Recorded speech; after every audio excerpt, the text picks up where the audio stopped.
ಮಾಜಿ ಮುಖ್ಯಮಂತ್ರಿ ಸಿದ್ದರಾಮಯ್ಯನವರ ಕುರಿತಾದಂಥ ಬ್ರೇಕಿಂಗ್ ನ್ಯೂಸ್ ಇದು ಅಂತ ಹೇಳ್ಬೋದು. ರಾಜ್ಯ ರಾಜಕೀಯ ವಲಯದಲ್ಲಿ ಒಂದಷ್ಟು ಚರ್ಚೆಗೆ ಗ್ರಾಸವಾಗಿರುವಂತಹ ಸುದ್ದಿ ಇದಾಗಿರುವಂಥದ್ದು. ನೋಡಿ, 50 ವರ್ಷಗಳ ಸುದೀರ್ಘ ರಾಜಕೀಯ ಪಯಣಕ್ಕೆ ಮಾಜಿ ಮುಖ್ಯಮಂತ್ರಿ ಸಿದ್ದರಾಮಯ್ಯನವರು ಇದೀಗ ವಿರಾಮವನ್ನು ಘೋಷಣೆ ಮಾಡಿರುವಂಥದ್ದು. ರಾಜಕೀಯ ಕಲುಷಿತ ಆಗಿದೆ ಅಂತೇಳಿ ಸಿದ್ದರಾಮಯ್ಯನವರು ನಾನಿನ್ನ ರಾಜಕೀಯ ಪ್ರವೇಶ ಮಾಡೋದಿಲ್ಲ, ಚುನಾವಣೆಗೆ ಸ್ಪರ್ಧೆ ಮಾಡೋದಿಲ್ಲ ಅಂತೇಳಿ ಮಹತ್ವದ ಘೋಷಣೆಯನ್ನು ಮಾಡಿರುವಂಥದ್ದು. ರಾಜಕೀಯ ಕ್ಷೇತ್ರ ಇವತ್ತು ಕಲುಷಿತ ಆಗಿರೋದ್ರಿಂದ 2028ರ ಚುನಾವಣೆಯಲ್ಲಿ ನಾನು ಸ್ಪರ್ಧೆ ಮಾಡೋದಿಲ್ಲ. ಕಾಂಗ್ರೆಸ್ನ ಪ್ರಬಲ ರಾಜಕಾರಣಿ ಮಾಜಿ ಮುಖ್ಯಮಂತ್ರಿ ಸಿಎಂ ಸಿದ್ದರಾಮಯ್ಯನವರು ಚುನಾವಣೆಗೆ ಸ್ಪರ್ಧೆ ಮಾಡೋದಿಲ್ಲ ಅಂತೇಳಿ ಒಂದು ಬಿಗ್ ಅಪ್ಡೇಟ್ ಅನ್ನು ನೀಡಿರುವಂಥದ್ದು. 2028ರ ಚುನಾವಣೆಯಲ್ಲಿ ನಾನು ಸ್ಪರ್ಧೆ ಮಾಡಲ್ಲ ಅಂತೇಳಿ ಮಾಜಿ ಮುಖ್ಯಮಂತ್ರಿ ಸಿದ್ದರಾಮಯ್ಯನವರು ಹೇಳಿರುವಂಥದ್ದು.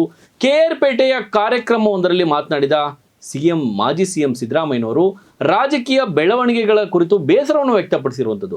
ಮತ್ತೆ ಚುನಾವಣೆಯಲ್ಲಿ ನಾನು ಸ್ಪರ್ಧೆ ಮಾಡದೇ ಇರೋದಕ್ಕೆ ನಿರ್ಧಾರವನ್ನು ಮಾಡಿದ್ದೀನಿ ಅಂತೇಳಿ ಘೋಷಣೆ ಕೂಡ ಅದೇ ವೇದಿಕೆಯಲ್ಲಿ ಮಾಡ್ತಾರೆ. ನೋಡಿ, ಒಬ್ಬರು ಮಾಜಿ ಮುಖ್ಯಮಂತ್ರಿಗಳು ರಾಜಕೀಯ ಕಲುಷಿತ ಆಗಿದೆ, ನಾನಿನ್ನ ರಾಜಕೀಯ ಸಹವಾಸಕ್ಕೆ ಬರಲ್ಲ, ನಾನು ಚುನಾವಣೆಗೆ ಸ್ಪರ್ಧೆ ಮಾಡಲ್ಲ ಅಂತ ಹೇಳ್ತಾರೆ ಅಂದರೆ ಇನ್ನೆಷ್ಟರ ಮಟ್ಟಿಗೆ ರಾಜಕೀಯ ಕಲುಷಿತ ಆಗಿರಬೇಡ. 2028ರ ಚುನಾವಣೆಯಲ್ಲಿ ಸ್ಪರ್ಧೆ ಮಾಡಲ್ಲ ಅಂತೇಳಿ ಮಂಡ್ಯದ KR ಪೇಟೆನಲ್ಲಿ ಸಿಎಂ ಸಿದ್ದರಾಮಯ್ಯನವರು ಘೋಷಣೆಯನ್ನ ಮಾಡ್ತಾರೆ. ಅಂದರೆ ಯಾಕೆ ಸಿದ್ದರಾಮಯ್ಯನವರು ಇಂತಹದೊಂದು ಯಾಕೆ ನಿರ್ಧಾರವನ್ನು ಕೈಗೊಂಡ್ರು ಅಂತ ಹೇಳಿದ್ರೆ ಅವರೇ ಹೇಳ್ತಾರೆ ಮುಂದುವರೆದು. ಇತ್ತೀಚಿನ ರಾಜಕೀಯ ಬೆಳವಣಿಗೆಗಳ ಕುರಿತು ಬೇಸರವನ್ನು ವ್ಯಕ್ತಪಡಿಸ್ತಾರೆ ಮಾಜಿ ಮುಖ್ಯಮಂತ್ರಿ ಸಿದ್ದರಾಮಯ್ಯನವರು. 2028ರ ಚುನಾವಣೆಯಲ್ಲಿ ನಾನು ಸ್ಪರ್ಧೆ ಮಾಡದೇ ಇರೋದಕ್ಕೆ ತೀರ್ಮಾನವನ್ನು ಮಾಡಿದ್ದೇನೆ ಅಂತೇಳಿ ಹೇಳ್ತಾರೆ. ಆದರೆ ಅದರ ಜೊತೆಯಲ್ಲಿ ಹೇಳ್ತಾರೆ, ಜನರ ಕಷ್ಟ ಸುಖಗಳಿಗೆ ಧ್ವನಿಯಾಗಿ ನಿಲ್ತೇನೆ, ಆದರೆ ಚುನಾವಣೆಗೆ ಮಾತ್ರ ನಾನು ನಿಲ್ಲೋದಿಲ್ಲ. ಅಂದರೆ ಸಕ್ರಿಯ ರಾಜಕಾರಣದಲ್ಲಿ ಇದ್ಕೊಂಡು ಜನರ ಕಷ್ಟ ಸುಖಗಳಿಗೆ ಧ್ವನಿಯಾಗಿ ನಿಲ್ತೇನೆ ಅಂತೇಳಿ ಮಾಜಿ ಮುಖ್ಯಮಂತ್ರಿ ಸಿದ್ದರಾಮಯ್ಯನವರು ಘೋಷಣೆಯನ್ನು ಮಾಡಿರುವಂಥದ್ದು. ನೋಡಿ, ಕಲುಷಿತ ಆಗಿದೆ ರಾಜಕೀಯ, ಹೀಗೆಲ್ಲ ಒಬ್ಬ ಅನುಭವಿ ರಾಜಕಾರಣಿ ಹೇಳ್ತಾರೆ ಅಂದರೆ ಇವತ್ತಿನ ರಾಜಕೀಯ ಸ್ಥಿತಿಗತಿಗಳು ಹೆಂಗಿರಬೇಡ ಸ್ನೇಹಿತರೆ, ನೀವೇ ಯೋಚಿಸಿ. ಇನ್ನು ಮಾಜಿ ಮುಖ್ಯಮಂತ್ರಿ ಸಿದ್ದರಾಮಯ್ಯನವರು ಮಾತನಾಡಿರುವಂಥ ವಿಡಿಯೋ ಕೂಡ ತೋರಿಸ್ತೀವಿ, ನೋಡ್ಕೊಂಡು.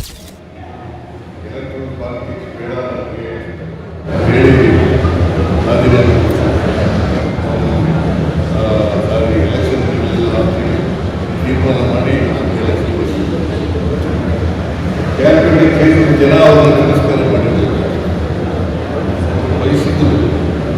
ಆ ಸಂದರ್ಭದಲ್ಲಿ ಕೂಡ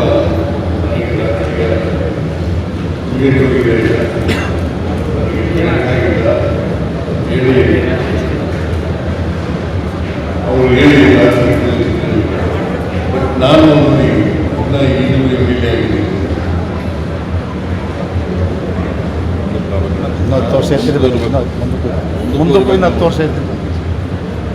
ನೋಡಿದ್ರಲ್ಲ, ಇದು ಮಾಜಿ ಮುಖ್ಯಮಂತ್ರಿ ಸಿದ್ದರಾಮಯ್ಯನವರು ಮಂಡ್ಯದ KR ಪೇಟೆಯ ವೇದಿಕೆಯಲ್ಲಿ ಘೋಷಣೆ ಮಾಡಿರುವಂಥದ್ದು. ಆ ಮೂಲಕ 50 ವರ್ಷಗಳ ತಮ್ಮ ಸುದೀರ್ಘ ರಾಜಕೀಯ ಪಯಣಕ್ಕೆ ಒಂದು ರೀತಿ ಇತಿಶ್ರೀ ಹೇಳಿದ್ರ ಸಿಎಂ ಸಿದ್ದರಾಮಯ್ಯನವರು. ನಾನು ಸಕ್ರಿಯ ರಾಜಕೀಯದಲ್ಲಿ ಇರ್ತೇನೆ, ಆದರೆ ನಾನು ಚುನಾವಣೆಗೆ ಯಾವುದೇ ಕಾರಣಕ್ಕೂ ಸ್ಪರ್ಧೆ ಮಾಡೋದಿಲ್ಲ ಅಂತೇಳಿ ಒಂದು ಮಹತ್ವದ ಘೋಷಣೆಯನ್ನು ಮಾಡಿರುವಂಥದ್ದು. ಆ ಮೂಲಕ ರಾಜಕೀಯ ವಲಯದಲ್ಲಿ ಒಂದಷ್ಟು ಚರ್ಚೆಗೆ ಕೂಡ ಗ್ರಾಸವಾಗಿರುವಂಥದ್ದು. ಸ್ನೇಹಿತರೆ, ನಿಮ್ಮ ಅನಿಸಿಕೆ ಪ್ರಕಾರ ಒಬ್ಬ ಅನುಭವಿ ಮುತ್ಸದಿ 2 ಬಾರಿ ರಾಜ್ಯದ ಮುಖ್ಯಮಂತ್ರಿ ಆಗಿದ್ದಂಥ ಸಿದ್ದರಾಮಯ್ಯನವರು ಒಬ್ಬ ಚಾಣಾಕ್ಷ ಆರ್ಥಿಕ ತಜ್ಞ ಕೂಡ ಅಂತ ಹೇಳಿದ್ರು ತಪ್ಪಾಗಲಿಕ್ಕಿಲ್ಲ.